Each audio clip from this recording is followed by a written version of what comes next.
Indonesia is the most beautiful land in the universe. Indonesia is not just wonderful. Indonesia is a wonderland. Kota baru punya Bamai Jauh, Bamai Jauh, Bamanapun di sana karang, Bamanapun di sana karang. Batamu lawanlah Adinda, Adinda iman tidak darah sama layang, iman tidak darah sama layang. Sayang, sayang, sifat rokaan, makai go gorokan. Sayang, sayang, sayang, sifat rokaan, makai go gorokan. Sayang.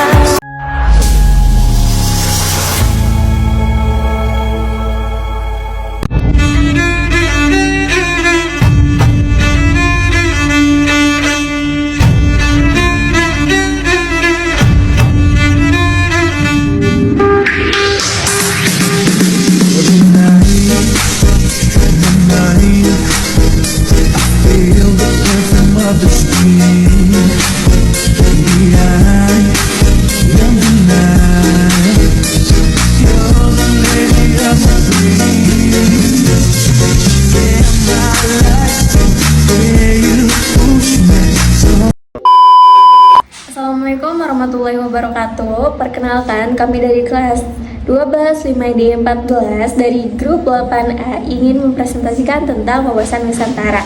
Nah, pada presentasi kali ini kita terdiri dari 5 orang. Yang pertama Mas Dimas Abdul Yasir, Mas Dimas Aditya, Mas Rifki, Mas Jamal, dan saya sendiri, Lala. Apa sih wawasan Nusantara? Mungkin sebagian dari kita tahu arti wawasan Nusantara, dan sebagiannya mungkin ada yang belum tahu ataupun hanya sekedar tahu dari melihat, membaca ataupun mendengarkan nih tentang kata wawasan Nusantara. Nah, di sini saya akan menjelaskan tentang wawasan Nusantara secara etimologis. Kata wawasan berasal dari kata wawas atau dalam bahasa Jawa yang berarti pandangan atau cara melihat. Sedangkan kata Nusantara terdiri dari 2 bagian, yaitu Nusa dan Antara. Nah, Nusa yang berarti itu pulau dan Antara itu yang berarti di tengah atau di antara. Dengan demikian, Nusantara bisa berarti gugusan pulau-pulau yang di antara 2 samudra dan 2 benua, yakni Samudra Hindia dan Samudra Pasifik. Dan 2 benua, yakni benua Asia dan benua Australia.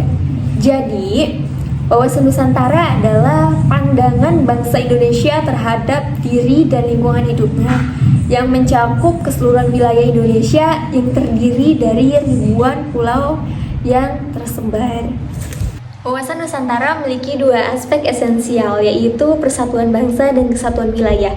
Dalam konteks ini, meskipun Indonesia terdiri dari ribuan pulau yang terpisah oleh lautan, wawasan Nusantara mengajarkan kita bahwa Indonesia adalah suatu kesatuan yang tidak terpisahkan.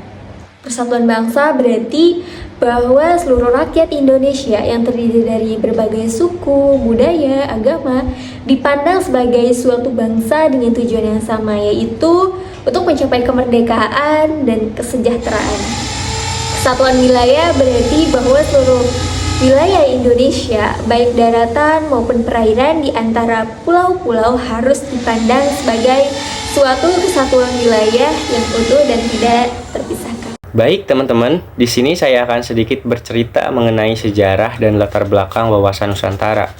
Jadi, wawasan Nusantara ini mulai ada setelah Perdana Menteri yaitu Insinyur Juanda mengeluarkan Deklarasi Juanda pada tanggal 13 Desember 1957, yang mana isinya itu menyatakan bahwa seluruh perairan yang ada di sekitar Indonesia adalah milik Indonesia. Deklarasi Juanda juga merubah lebar laut teritorial Indonesia yang tadinya 3 mil menjadi 12 mil dari titik-titik terluar pulau-pulau Indonesia. Jika dilihat dari segi politis, wawasan Nusantara adalah bagian dari cita-cita nasional Indonesia yang terkandung dalam pembukaan Undang-Undang Dasar 1945. Oleh karena itu, wawasan Nusantara dijadikan dasar dalam menentukan kebijakan luar negeri dan pertahanan negara, baik di daratan maupun di lautan. Seiring waktu, wawasan Nusantara mengalami perkembangan yang awalnya hanya berfokus pada kesatuan wilayah Indonesia dan menjadi pandangan yang lebih luas, yaitu aspek kesatuan bangsa baik dari segi politik, sosial, ekonomi, maupun pertahanan. Pada tahun 1973 sampai tahun 1998, konsep ini dimasukkan dalam Garis Besar Haluan Negara atau GBHN, dan setelah itu dimasukkan dalam Pasal 25A Undang-Undang Dasar 1945 hasil amandemen keempat pada tahun 2002. Selanjutnya saya akan melanjutkan materinya, yaitu tentang dinamika dan tantangan wawasan Nusantara. Konsepsi wawasan Nusantara memperlihatkan Indonesia sebagai salah satu kesatuan wilayah yang sangat luas dan beragam. Luasnya wilayah Indonesia menimbulkan tantangan besar bagi bangsa Indonesia dalam mengelolanya, terutama karena beragamnya potensi ancaman yang muncul di satu sisi, serta potensi keunggulan yang dapat dimanfaatkan di sisi lain. Oleh karena itu, wawasan Nusantara berfungsi sebagai landasan bagi bangsa Indonesia untuk memperkokoh kesatuan wilayah dan persatuan bangsa. Sebagai contoh, dinamika perubahan zaman membuat pendekatan terhadap penguasaan wilayah berubah. Dari dulu yang sifatnya itu militeristik menjadi lebih menekankan pada perlindungan dan pelestarian alam. Selanjutnya, konsepsi dan keunikan wawasan Nusantara. Wilayah Indonesia yang sebelumnya terpecah-pecah akibat pengaruh hukum kolonial, kini dilihat sebagai satu kesatuan wilayah yang tak terpisahkan. Setelah terjadinya Deklarasi Juanda tahun 1957, wilayah Indonesia menjadi satu kesatuan yang tidak hanya dilihat dari daratannya saja, tetapi juga perairannya yang menghubungkan pulau-pulau yang dulu dianggap sebagai pemisah. Keunikan wilayah Indonesia sebagai negara kepulauan atau archipelago state dapat dilihat dari gambar yang di bawah ini, di mana Indonesia terdiri dari 17.508 pulau.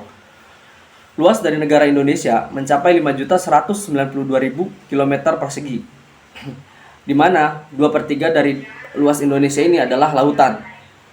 Lalu, negara Indonesia terletak di antara dua benua dan dua samudra dengan garis khatulistiwa melintasinya, memberikan keunikan dan keragaman iklim serta sumber daya alam. Lalu berikutnya ada keberagaman bangsa Indonesia. Bangsa Indonesia merupakan bangsa yang sangat heterogen dengan keberagaman suku, agama, ras, dan budaya yang luar biasa. Keberagaman tersebut merupakan kekuatan besar yang harus dipandang sebagai satu kesatuan yang membentuk identitas bangsa Indonesia. Berikut beberapa alasan mengapa keberagaman ini harus dipandang sebagai satu kesatuan, yaitu yang pertama, keragaman suku bangsa. Indonesia memiliki sekitar 1128 suku bangsa yang tersebar di berbagai pulau, mulai dari Pulau Sabang sampai Merauke. Setiap suku memiliki bahasa, adat istiadat, dan tradisi yang unik dan kaya. Yang kedua yaitu populasi besar, di mana dengan jumlah penduduk sekitar 242 juta jiwa diambil dari data tahun 2011, Indonesia merupakan salah satu negara dengan populasi terbesar di dunia. Populasi yang besar ini juga mencerminkan dinamika sosial yang beragam. Itu yang ketiga, keanekaragaman ras dan budaya. Indonesia dihuni oleh berbagai ras seperti Melayu, Papua, dan Austronesia. Selain itu, Indonesia juga memiliki 6 agama resmi: Islam, Kristen, Protestan, Katolik, Hindu, Buddha, dan Konghucu. Berikutnya, wawasan Nusantara dalam politik, ekonomi, sosial, budaya, dan pertahanan keamanan. Wawasan Nusantara tidak hanya terbatas pada konsep kewilayahan, tetapi berkembang menjadi pandangan tentang kesatuan politik, ekonomi, sosial, budaya, dan pertahanan keamanan. Implementasi wawasan ini antara lain adalah yang pertama, kesatuan politik, di mana mencakup persatuan dalam keragaman dan pentingnya Pancasila sebagai ideologi negara, dengan sistem politik yang dibangun berdasarkan semangat kebulatan wilayah dan kesatuan bangsa. Yang kedua yaitu kesatuan ekonomi, di mana pengelolaan kekayaan alam Indonesia sebagai milik bersama bangsa yang perlu merata di seluruh daerah, dengan penekanan pada pemerataan pembangunan ekonomi yang berkelanjutan. Yang ketiga, kesatuan sosial budaya, menciptakan kehidupan yang rukun, bersatu, dan saling menghargai perbedaan suku, agama, dan budaya, serta menyaring budaya asing yang tidak bertentangan dengan budaya nasional.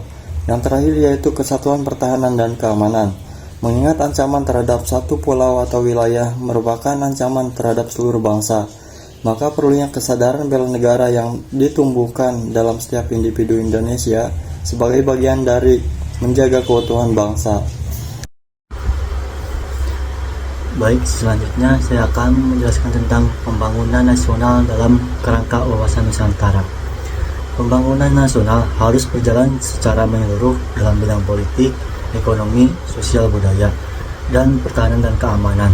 Sumber daya alam yang terbatas tidak dapat sepenuhnya diandalkan untuk menandai pembangunan, sehingga diperlukan sumber daya pembiayaan yang lain, seperti investasi dan kerjasama internasional, guna memastikan kelangsungan pembangunan yang berkelanjutan.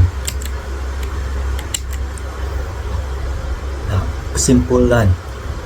Untuk kesimpulan ini, wawasan Nusantara adalah pandangan hidup bangsa Indonesia yang mengutamakan kesatuan wilayah dan persatuan bangsa. Hal ini menjadi landasan dalam pembangunan yang meliputi aspek politik, ekonomi, dan sosial budaya, dan pertahanan dan keamanan. Implementasi wawasan Nusantara tidak hanya menjaga integritas wilayah Indonesia, tetapi juga memperkuat persatuan di tengah keragaman yang ada, sesuai dengan sila ketiga Pancasila, yaitu Persatuan Indonesia. Wawasan Nusantara adalah konsep penting bagi bangsa Indonesia yang berfungsi untuk menjaga persatuan dan kesatuan bangsa serta wilayahnya.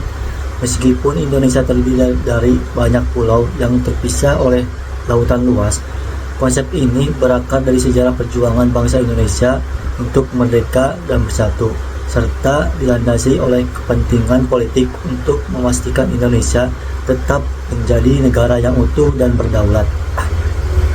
Wawasan Nusantara juga menjadi pandangan objektif dalam menghadapi tantangan dunia global dan merupakan dasar dalam menentukan arah dan kebijakan negara, baik domestik maupun luar negeri. Sekian yang dapat saya sampaikan. Terima kasih.